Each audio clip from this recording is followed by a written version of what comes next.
Halo Bolo, Sobat Vulkan Vlog dan pemirsa dimanapun berada. Mudah-mudahan Anda semua selalu dalam keadaan sehat, selamat, bahagia, dan sejahtera. Kali ini saya akan mengupdate perkembangan aktivitas vulkanik Merapi, gunung berapi di perbatasan daerah istimewa Yogyakarta dan Jawa Tengah per Senin 16 Februari 2026. Tidak terasa kita sudah memasuki pekan ketiga bulan kedua di tahun 2026 dan secara khusus saya mengucapkan selamat tahun baru Cina atau Imlek. Gong Xi Fa Choi. Semoga di tahun kuda api ini memberi simbol kekuatan, daya tahan dan semangat untuk menghadapi berbagai tantangan setahun ke depan. Hari ini Gunung Merapi kembali memuntahkan beberapa kali awan panas guguran atau warga setempat menyebutnya awan pedus gembel. Peristiwa pertama berlangsung pada pukul 08.04 waktu Indonesia Barat. Estimasi jarak luncur 1000 meter dari puncak dengan amplitudo maksimal 6,53 mm. Durasi kegempaan awan panas guguran ini mencapai 131 detik dan arah luncuran ke sektor barat daya ke hulu Kali Krasa. Awan panas guguran terakhir terjadi pada Selasa 11 Februari 2026 atau 5 hari lalu pada pukul 17.05 waktu Indonesia Barat. Estimasi jarak luncur 1.500 meter dengan amplitudo maksimal 40 mm.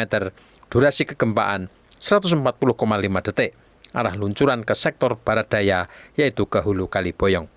Awan panas guguran ini dalam beberapa tahun terakhir menjadi fenomena yang cukup lazim, intensitasnya tinggi dan jarak luncurannya bervariasi.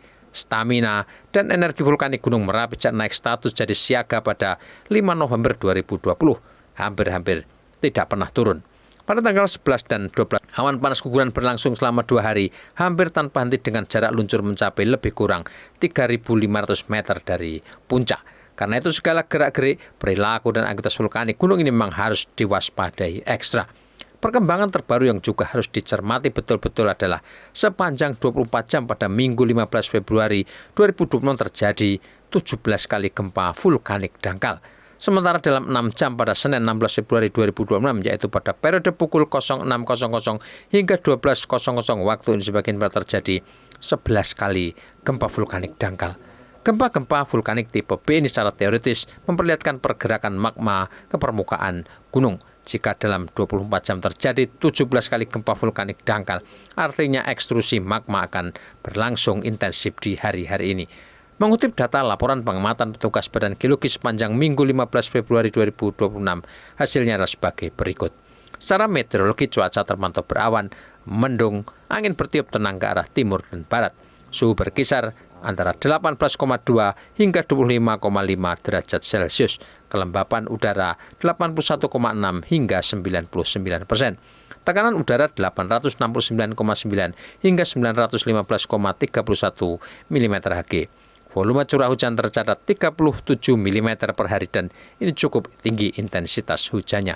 Secara visual gunung tampak jelas, kabut 02, kabut 01 dan kabut 03. Asap kawah bertekanan lemah teramati berwarna putih dengan intensitas tebal dan tinggi 50 meter di atas puncak kawah.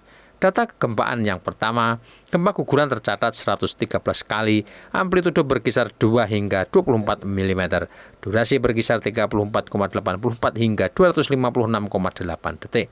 Gempa hybrid atau fase banyak berjumlah 78 kali, amplitudo 2 hingga 46 mm, durasi 7,45 hingga 59,57 detik. Gempa vulkanik dangkal sebanyak 17 kali, amplitudo 2 hingga 80 mm, durasi 5,89 hingga 20,7 detik. Gempa tektonik jauh juga masih tercatat sebanyak 3 kali, amplitudo 2 hingga 7 mm, durasi berkisar 39,66 hingga 49,78 detik. Keterangan lainnya, teramati 20 kali guguran lava ke arah barat daya, terutama ke Kali Sat atau Kali Putih, Kali Krasa, dan Kali Boyong dengan jarak luncur maksimal 2000 meter dari puncak. Inilah update terkini aktivitas vulkanik Gunung Merapi yang sekali lagi kita semua harus ekstra waspada karena semua gejala erupsinya masih tinggi. Badan Geologi sampai hari ini masih merekomendasikan peringatan sebagai berikut. 1. Potensi bahaya saat ini berupa guguran lava dan awan panas pada sektor selatan barat daya meliputi Sungai Boyong sejauh maksimal 5 km, Sungai Bedok, Krasak, Bebeng sejauh maksimal 7 km. Pada sektor tenggara meliputi Kali Woro di wilayah Kabupaten Klaten sejauh maksimal 3 km dan Kali Gendol 5 km. Sedangkan lontaran material vulkanik bila terjadi letusan eksplosif dapat mencakup radius 3 km dari puncak. Data pemantauan menunjukkan suplai magma masih berlangsung yang dapat memicu terjadinya awan panas guguran di dalam daerah potensi bahaya. Yang ketiga, masyarakat agar tidak melakukan kegiatan apapun di daerah potensi bahaya. Keempat, masyarakat agar mewaspadai bahaya lahar dan awan panas guguran, terutama saat terjadi hujan di seputar Gunung Merapi. Masyarakat akan mengantisipasi gangguan akibat abu vulkanik dari erupsi gunung ini. Jika terjadi perubahan aktivitas yang signifikan, maka tingkat aktivitas Gunung Merapi akan segera ditinjau kembali.